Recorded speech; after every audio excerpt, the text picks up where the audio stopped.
Bismillahirrahmanirrahim. Husain,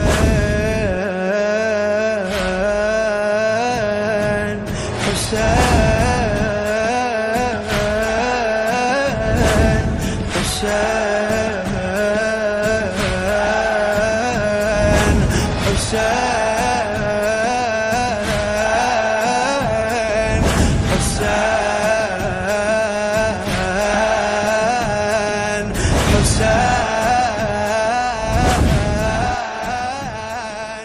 Husain. Alhamdulillahirabbil alamin wa bihi nasta'in. Wa sallallahu ala Muhammadin wa ala alihi thayyibin at-tahirin wa ashabil mayaminal muntajabin. Assalamu alayka ya Aba Abdillah. Assalamu alayka ya ibna Rasulillah. Assalamu alayka ya ibna Amiril Mu'minin wasiya Rasulillah. Assalamu alayka ya ibna Fatimah Az-Zahra. Salamullah alaiha. Alhamdulillah, pada malam kelima ini kita masih komitmen dan konsisten hadir di majelis Aza Imam Husain alaihissalam, kendati pun dalam bentuknya lewat Zoom, tapi ya lewat Zoom-nya antara penceramah dengan sebahagian jamaah yang hadir di tempat penuh berkah. Salam dan salawat kita kirimkan kepada baginda Rasulullah sallallahu alaihi wasallam yang merupakan pemilik majelis Aza, yang juga pada malam hari ini tentunya dalam kondisi berduka terhadap peristiwa yang menimpa ahlul baitnya, khususnya cucunda beliau yang terkasih Al-Imam Husain alaihi salam. Pada malam kelima ini kita akan tetap membahas kelanjutan dari pembahasan sebelumnya tentang falsafah perjalanan Imam Husain alaihissalam. Jadi hari kelima perjalanan adalah momen penting di mana Imam Husain alaihissalam mengajarkan arti dan makna kebebasan, mengajarkan arti dan makna kematian, serta mengajarkan arti dan makna keikhlasan tertinggi. Perjalanan beliau sudah jauh dari Makkah. Para kafilah telah melewati medan panas, gurun, dan pada mereka terdapat kekhawatiran yang mendalam. Sebagaimana kita sudah isyaratkan bahwa pada hari keempat telah datang berita tentang kesyahidan safir beliau Muslim bin Aqil. Sudah terdengar berita tentang kesyahidan, ya, juga pembawa surat yang membawa surat untuk Muslim bin Aqil. Dan yang paling tentunya membawa suatu berita yang buruk adalah pengkhianatan dari masyarakat Kufah, ya. serta adanya ancaman pasukan Yazid yang telah mengepung jalur air. Ya. Dalam banyak sumber sejarah pada etape kelima ini, pada hari kelima ini, Imam Husain alaihissalam mulai berbicara lebih serius dengan para sahabat dan keluarganya. Beliau memanggil mereka untuk duduk, ya, merenung, dan beliau mengutarakan, beliau menegaskan tujuannya. Kita misalnya menjumpai penjelasan dalam riwayat-riwayat, misalnya dari kitab Al-Luhub, Al-Maqtal, Al-Mukarram, atau kitab Bihar Al-Anwar, bahwasanya beliau berkata, Ayyuhan nas, innahu qad nazala bina minal amri ma qad tarawna, wa inna dunya qad tagayyarat wa tanakkarat wa adbara ma'rufaha wastamarrat hadha wa lam yabqa minha illa dababatun qadababatil ina wa khasisi ishi kalmar'il wabil ala tarawna annal haqqa la yu'mal bihi wa annal batila la yutanaha'an. Artinya, wahai manusia, lihatlah apa yang menimpa kita. Dunia telah berubah, menampakkan keburukannya. Yang baik darinya telah memudar. Yang tersisa hanya sedikit, seperti sisa air di bejana. Kehidupan yang hina seperti padang gembalaan kering. Tidakkah kalian lihat bahwa kebenaran tidak lagi dijalankan, kebatilan tak lagi dicegah? Ini ungkapan Imam tiada lain suatu deklarasi filosofis beliau tentang wajah dunia, di mana wajah dunia telah terbalik nilainya. Yang baik menjadi langka, yang batil mendominasi. Jadi apa sebenarnya yang terjadi pada kurang lebih 14 abad yang lalu atau 13 abad yang lalu, ya serupa dengan zaman kita, bahkan semakin menggila kondisi zaman kita ini. Ya, bahwasanya nilai-nilai baik di dalam zaman kita ini sudah menjadi langka. Kita bisa menyaksikan fenomena kehidupan manusia hari ini, betapa mereka cenderung ke arah menjauhi nilai-nilai transenden, menjauhi nilai-nilai ilahiyah.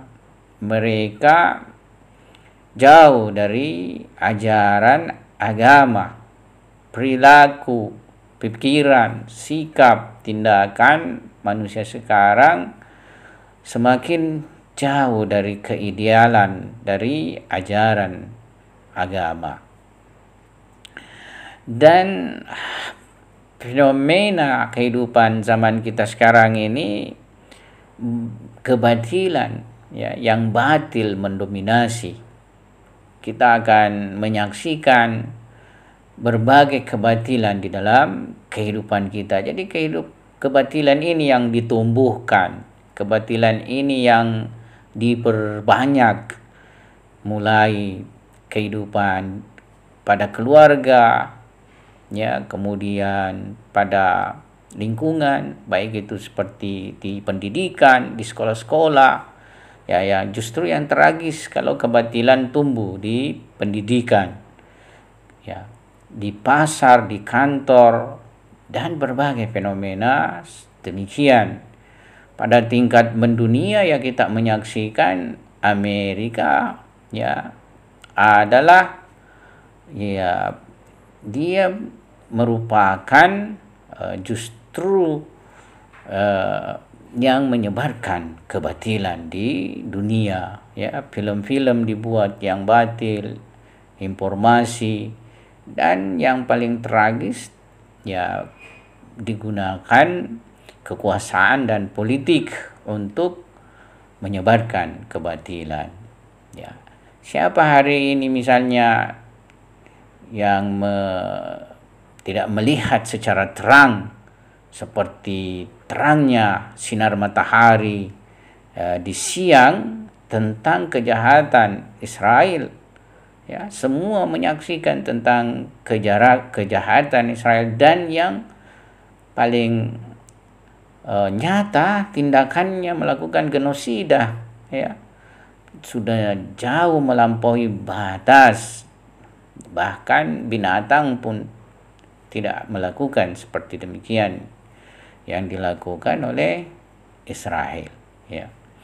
Jadi fenomena yang diungkapkan oleh Imam Husain alaihissalam ya, bahwasanya dunia telah terbalik nilainya, yang baik menjadi langka dan yang batil mendominasi 13 abad lalu, itu semakin justru menuju abad demi abad semakin besar, ibarat bola salju yang menggelinding ya.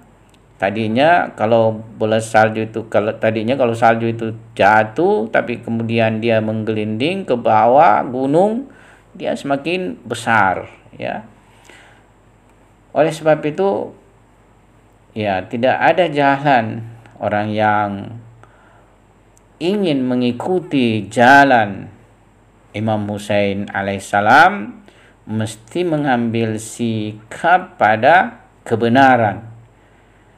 Dan itu tidak hanya dalam bentuk pikiran dan lisan, tapi perlu dalam bentuk tindak serta perbuatan, penyikapan di dalam kehidupan. Di tempat lain Imam Husain alaihissalam berkata ya, ala wa inni la aral maut wa inni la aral mauta illa sa'adah wal hayata ma'al zalimina illa barama. Ketahuilah, aku tidak melihat kematian kecuali kebahagiaan, dan hidup bersama para penzalim tidak lain hanyalah kehinaan. Ya, banyak orang memilih kehidupan nyaman dengan di bawah kezaliman, di bawah kekuasaan orang-orang zalim, atau di bawah kendali orang-orang zalim.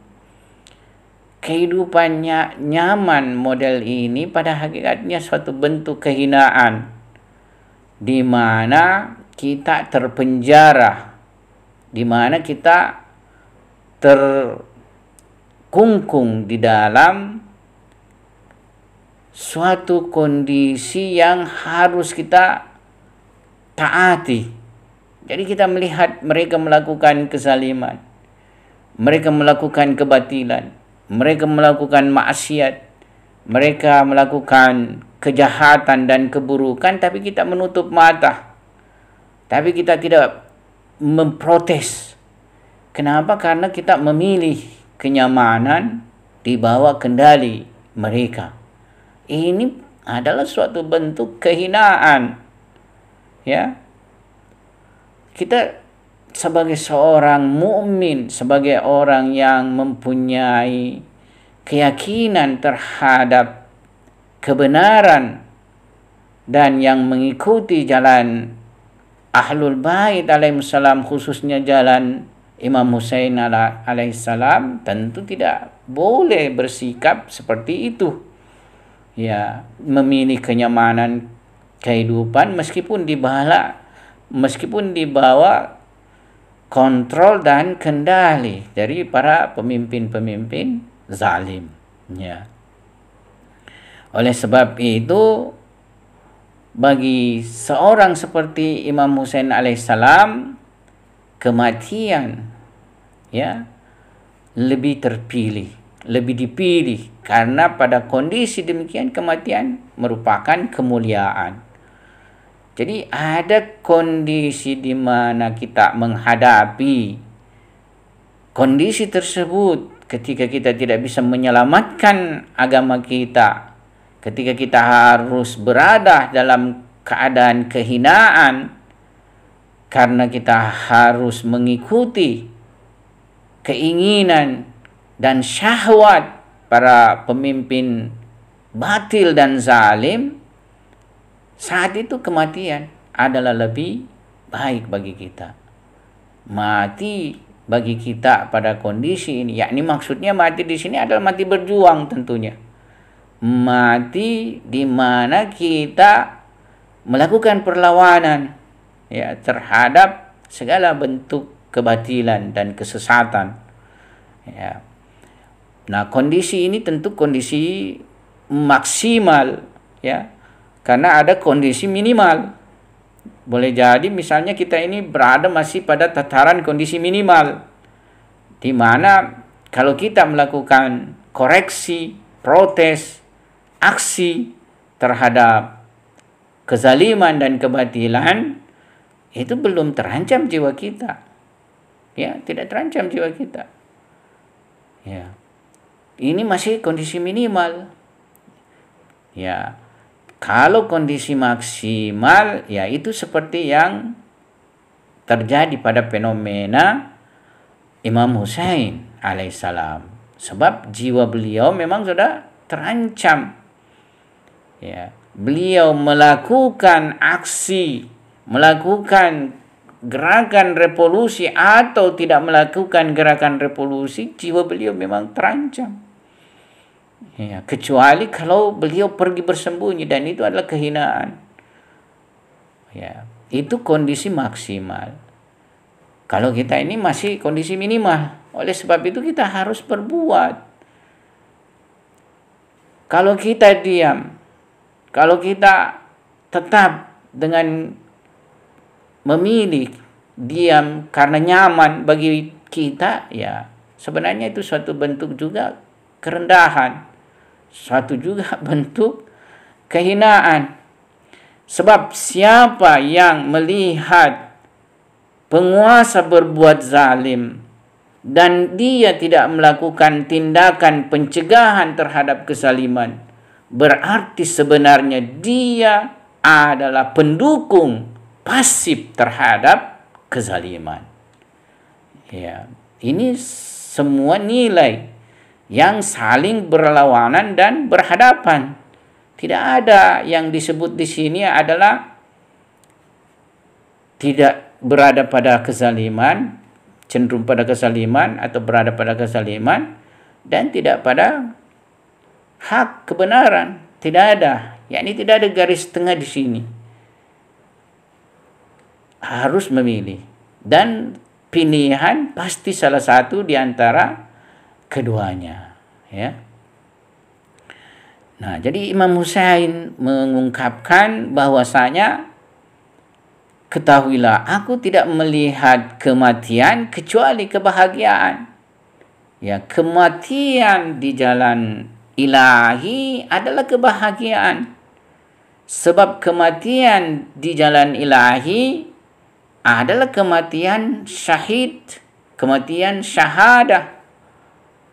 Sementara penjelasan ayat suci Al-Quran tentang mereka yang mati syahid, ya, salah satu di antara ayat Tuhan berfirman, "A'udzubillahi minasyaitonirrajim, wala tahsabanna alladzina qutilu fi sabilillahi amwat, bal ahyaun inda rabbihim yurzakun." Ya. Jadi wala tahsabanna, jangan kamu menyangka, jangan engkau mengira, jangan engkau menduga. Alladzina qutilu fi sabilillah, orang-orang yang terbunuh di jalan Allah itu amwat, mati. Bal ahyaun, bahkan mereka itu hidup. Inda rabbihim, makam inda rabbihim itu adalah makam tinggi di sisi Tuhan mereka. Bal ahyaun inda rabbihim, bahkan mereka hidup di sisi Tuhan mereka. Ya. Dan mereka yurzakun, diberi rezeki, dikaruniai rezeki. Hanya pemikiran materialistik saja yang memandang kematian itu adalah kesudahan dari perjalanan entitas insani, entitas manusia. Mereka berpandangan materialistik bahwasanya ketika manusia sudah meninggal, selesai, habis. Dia akan berubah menjadi tanah. Dia akan berubah menjadi debu.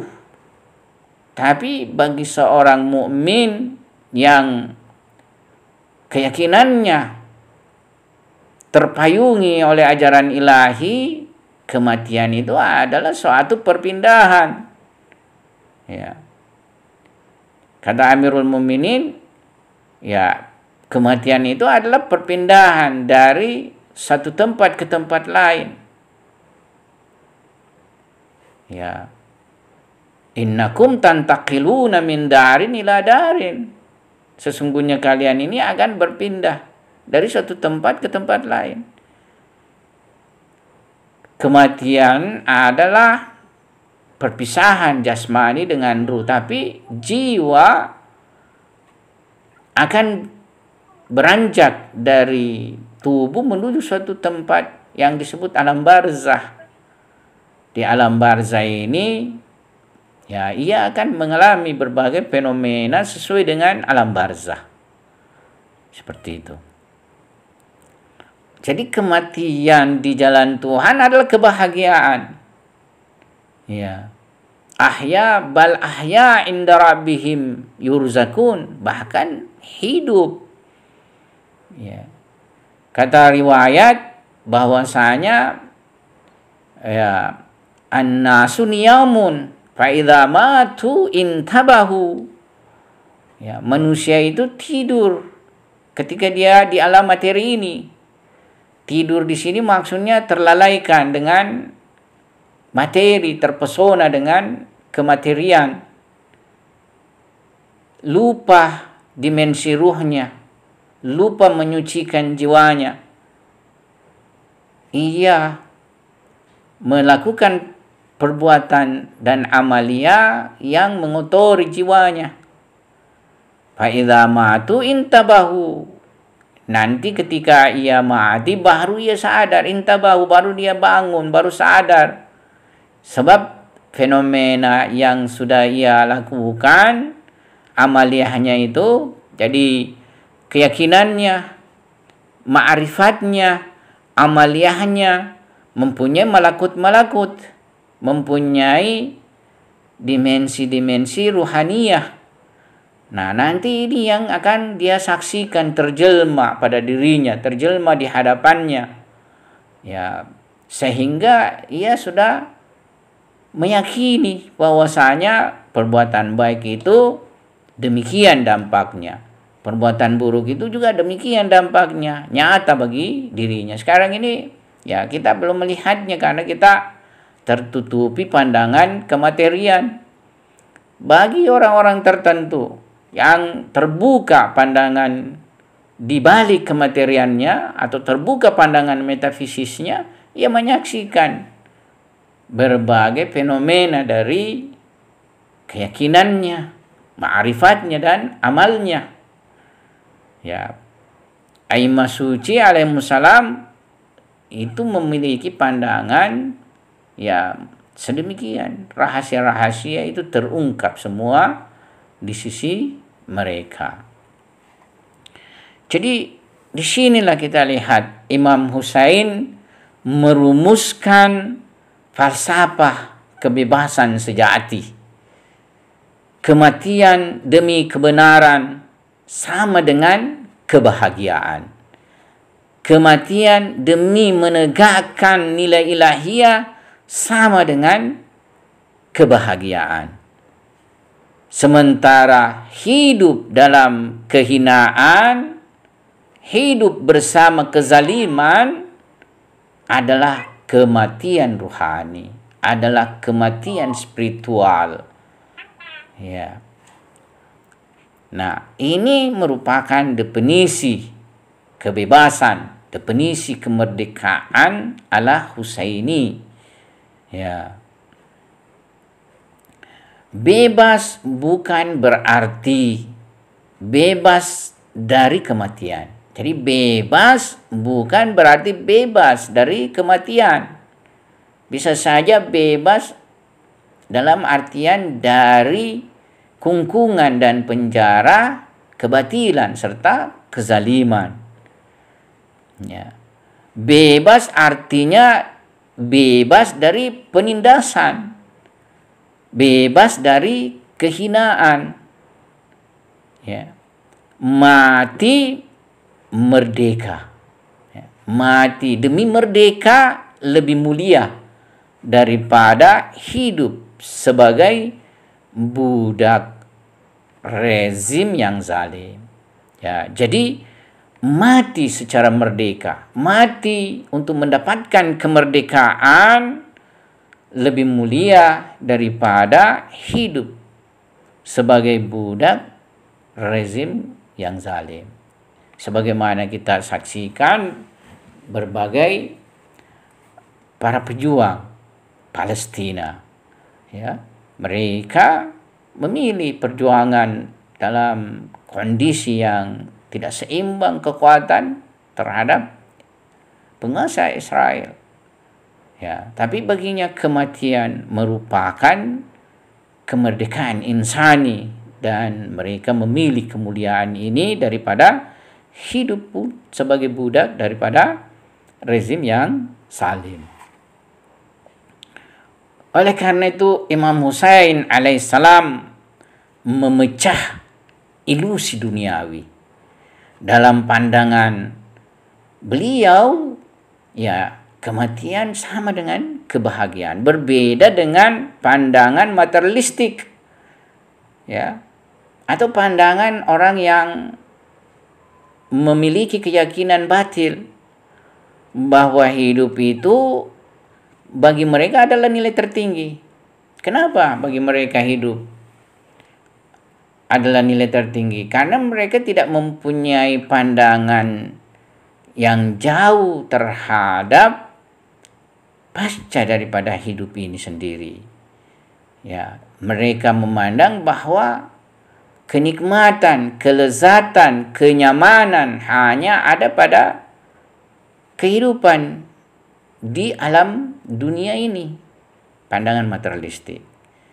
Ya, makanya mereka berjuang, ya, sungguh-sungguh tidak mengenal lelah untuk mendapatkan kenyamanan, kenikmatan dan kelezatan kehidupan duniawi. Tapi bagi seorang yang mempunyai keyakinan terhadap ma'ad, terhadap hari akhirat, jauh daripada kehidupan dunia ini terdapat kehidupan di mana lebih jauh daripada kebahagiaan. Maksudnya lebih jauh daripada kenikmatan dan kelezatan yang ada pada dunia ini. Dan itu yang merupakan apa yang didambakan manusia, yaitu kebahagiaan hakiki. Kebahagiaan hakiki itu hanya ada pada kehidupan akhirat. Kalau di dunia ini tidak ada. Ya, banyak dimensi-dimensi yang saling berlawanan pada kondisi kita. Kadang kita banyak uang tapi tidak, misalnya apa istilahnya, kadang orang punya banyak uang tapi tidak bahagia dengan keluarganya. Ya, amburadul keluarganya, broken home misalnya. Ya. Kadang ia punya kekuasaan tapi keluarganya ya juga seperti itu maksudnya. Ataukah misalnya terkena dan tertimpa penyakit tertentu misalnya, ya.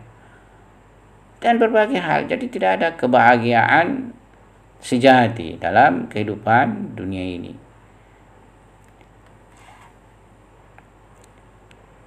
Nah, Jadi menurut Imam Husain alaihissalam, di dalam kehidupan dunia ini di mana kita harus memilih jalan kebenaran dan menolak jalan kebatilan. Imam Husain menolak bentuk hidup, ya, meskipun nyaman, meskipun nikmat, meskipun lezat, tapi didasari oleh prinsip ketakbenaran. Sebab bagi Imam Husain nilai tertinggi adalah kebenaran.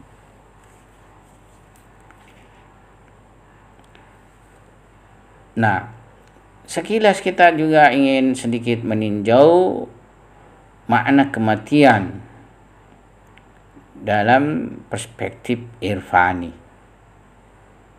Para arifin Syiah, yakni urafa Syiah, membaca kalimat Imam Husain alaihissalam ini sebagai tafsir spiritual kematian. Yakni Imam Husain alaihissalam bukan sekedar ingin mati, tapi ingin memperoleh keabadian fana di jalan Allah Subhanahu wa Ta'ala. Sebab bagi seorang pejalan rohani, kadang badan ini merupakan penjara. Kadang badan ini ibarat sangkar bagi ruh. Ya, jadi badan ini adalah sangkar bagi ruh. Ruh ingin terbang setinggi-tingginya, ingin mencapai puncak, ya, ruhani dan maknawi, tapi masih berada pada sangkar tubuh. Jadi kadang tubuh ini masih menjadi penghalang bagi seorang pejalan.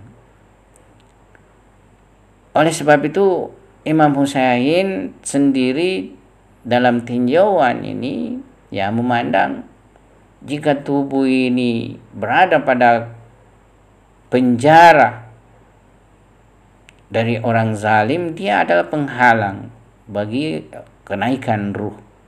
Oleh karena itu tidak ada jalan kecuali tubuh sebagai sangkar ini dikorbankan supaya ruh bisa melesat mencapai puncak yang didambakannya. Beliau berkata, kurang lebih, saya tidak melihat kematian kecuali kebahagiaan, yang tadi sudah kita isyaratkan. Artinya beliau sudah memandang kematian itu sendiri dengan pandangan tauhid hakiki. Ya, sebagaimana kita sudah jelaskan, innalillahi wa inna ilaihi rajiun.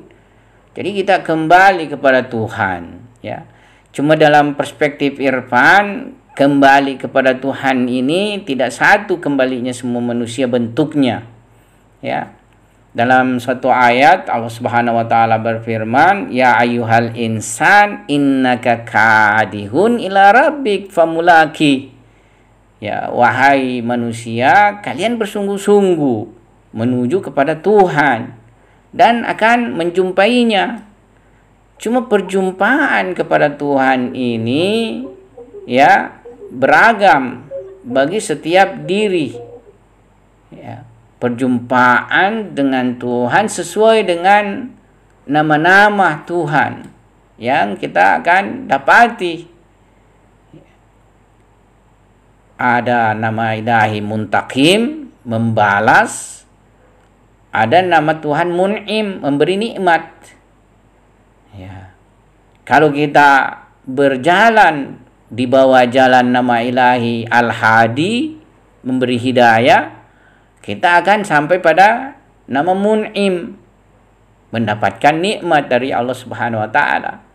Tapi kalau kita berada nama ilahi, berjalan di bawah nama ilahi Mudil, menyesatkan, kita juga akan berakhir pada nama ilahi Muntakim, membalas dendam, memberi balasan. Ya, mun'im, ya, kelazimannya adalah surga, taman surga. Sementara muntakim kelazimannya adalah neraka, jurang neraka. Oleh sebab itu, menurut Imam Husain alaihissalam, kematian bukan pemisah, tapi kematian adalah gerbang pertemuan yang abadi, pertemuan dengan Allah Subhanahu wa taala. Innaka kadihun ila rabbik famulaki. Ya, berjalan menuju Tuhan, maka akan menjumpainya, akan bertemu dengannya. Tentu bagi sosok seperti Imam Husain alaihissalam, pertemuannya dengan Allah Subhanahu wa taala adalah pertemuan paling puncak dari yang bisa dicapai oleh ciptaan. Ya, di sana ada kakeknya Rasulullah sallallahu alaihi wasallam. Di sana ada ayahandanya Amirul Mukminin Ali alaihissalam. Di sana ada ibundanya Hazrat Fatimah Zahra salamullah alaiha. Di sana ada abangnya Hazrat Imam Hasan alaihissalam. Di sana, ya, ia menuju pada puncak yang bisa dicapai oleh ciptaan di sisi Allah Subhanahu wa taala, berjumpa dengan para maksumin alaihissalam yang lebih dahulu berjalan menuju pada makam dan kedudukan tersebut. Ya, dengan kematian fisabilillah, seseorang kembali kepada asalnya, yakni Allah Subhanahu wa taala. Jadi dengan kematian di jalan Allah, berjuang, berjihad di jalan Allah, mencapai syahadah, maka dia akan kembali kepada asalnya, yaitu Allah Subhanahu wa taala, yakni nama Allah. Ya, nama Allah ini kalau kita membahas irfan secara spesifik, ya beda kembalinya semua itu manusia. Nama Allah adalah nama yang paling agung, yang paling besar, yang paling universal, yang mencakupi seluruh nama-nama Tuhan lainnya. Siapa yang sampai di makam nama ini, maka ia berada pada puncak pencapaian yang bisa dicapai oleh ciptaan, yaitu dia sebagai insan kamil, manusia paling sempurna. Ya.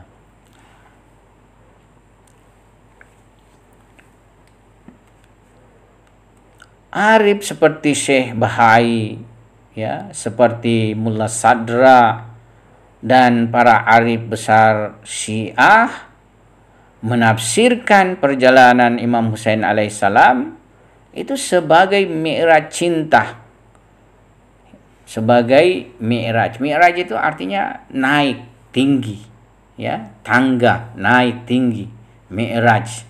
Ya.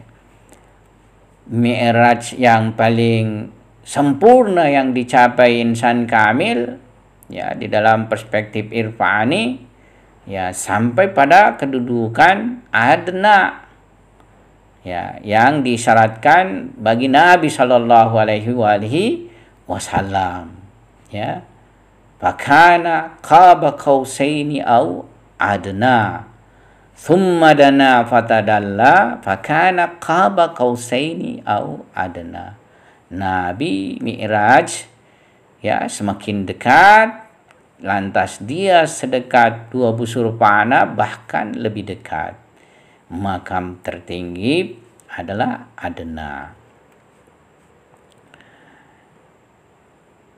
Tentu dengan tinjauan ini, maka Karbala bukan tragedi semata. Peristiwa Karbala bukan tragedi semata, tapi juga sebuah tangga, sebuah mi'raj spiritual,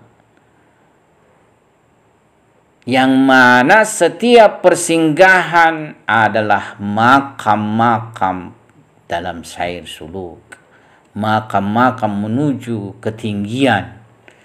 Ya, jadi kalau kita misalnya menghitung dari 1 Muharram ini sampai 10 Muharram, maka setiap 1 hari ini adalah makam-makam yang dicapai setiap 1 hari. Ya, sekarang kita ini sudah sampai pada malam kelima. Apa yang kita sudah dapati?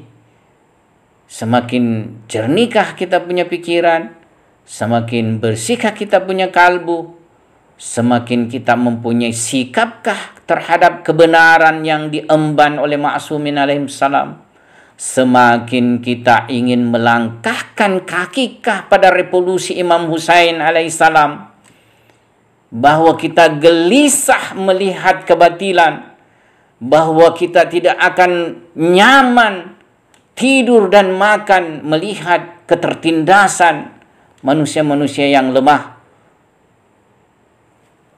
Kita senantiasa turut merasakan derita masyarakat Palestina.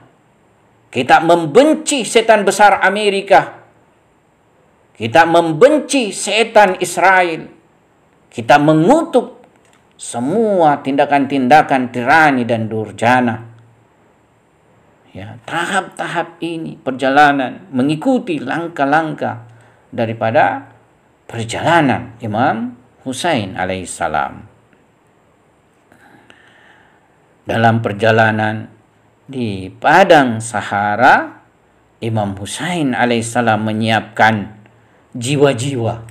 Jadi perjalanan Imam Husain alaihissalam dalam perjalanan di padang Sahara, ketika malam dingin, ketika siang matahari sangat menyengat, Imam Husain alaihissalam menyiapkan jiwa-jiwa untuk mati secara ruhani sebelum mati secara jasmani. Maksudnya untuk mati secara nafs, mematikan nafs.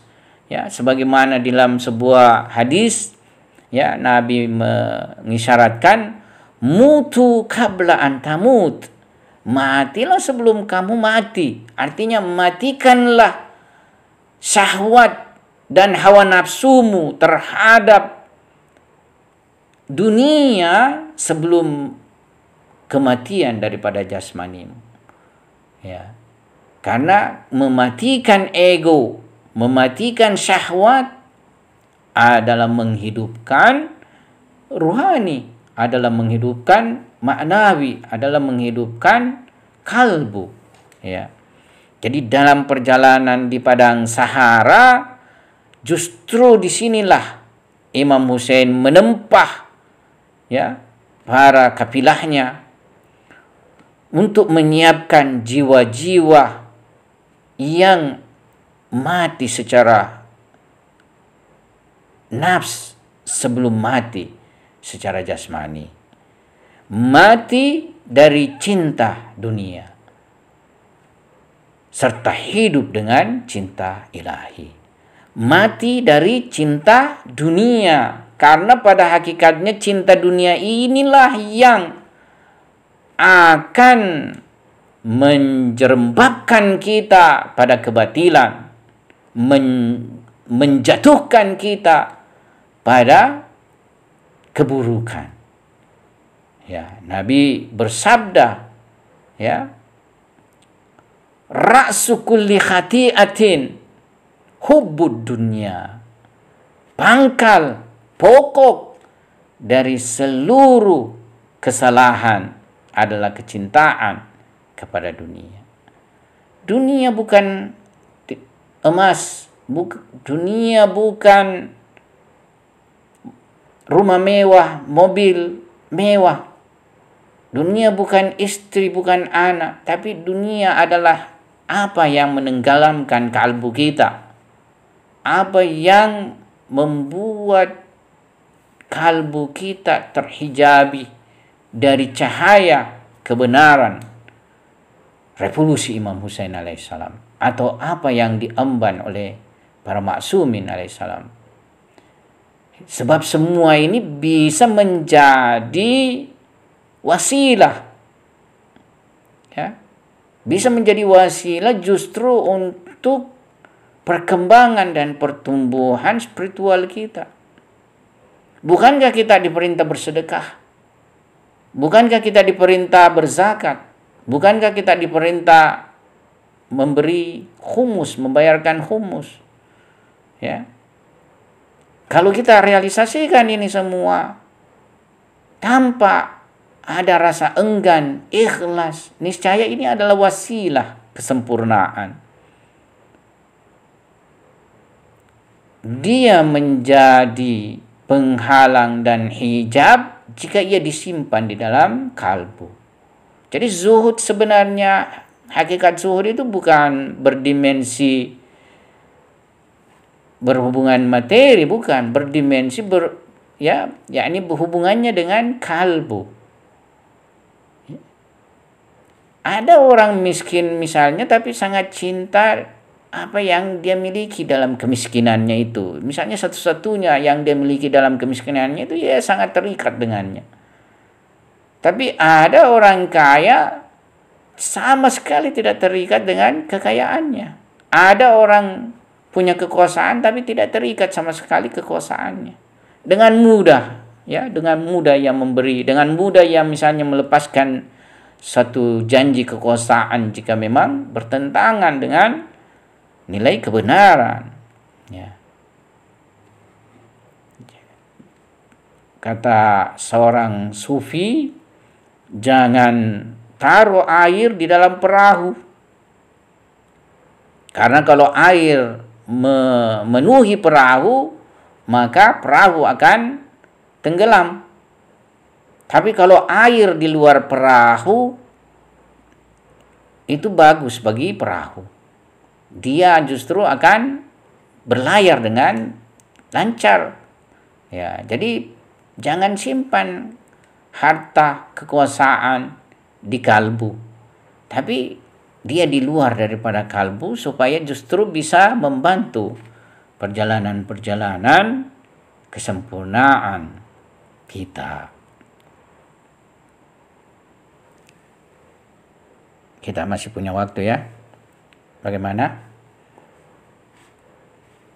Kita terlambat sekarang sudah 21:28. Kita masih lanjutkan ceramah atau kita selesai karena sudah hampir habis kita punya waktu.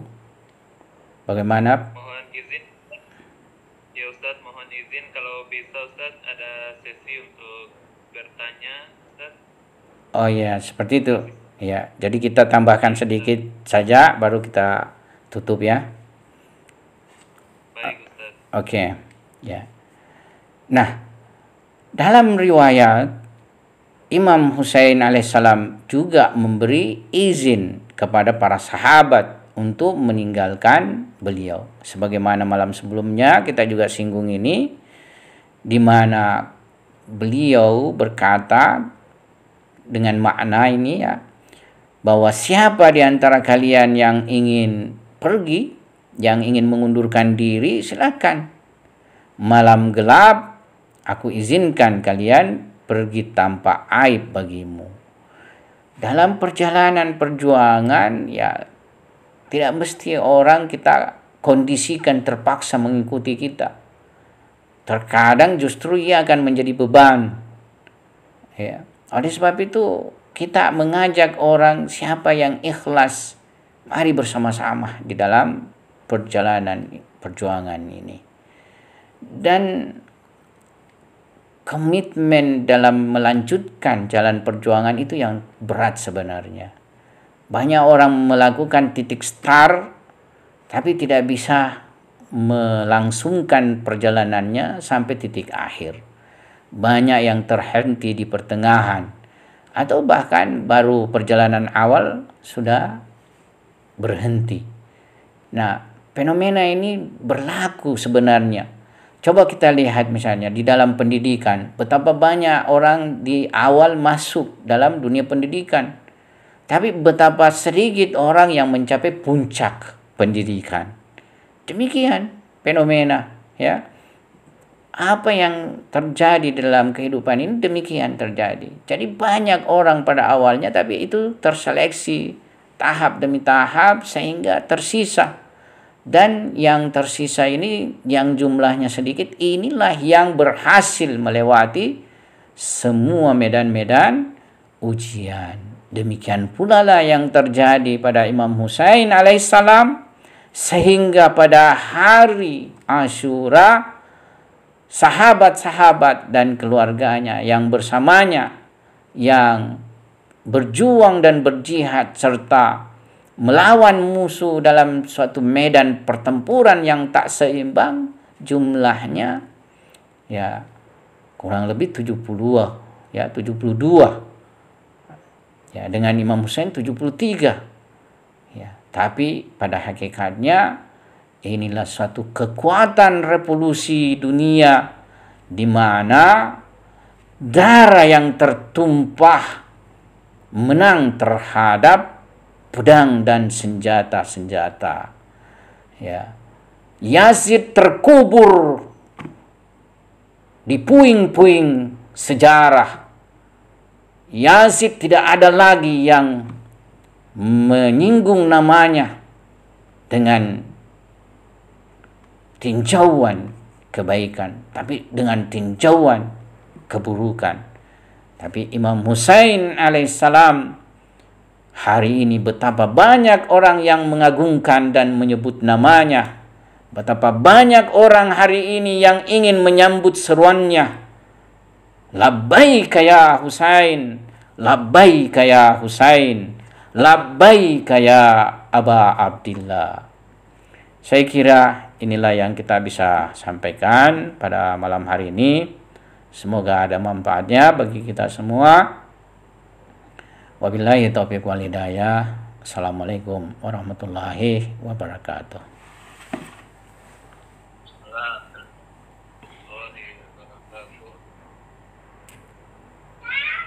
Bapak Ibu yang Husain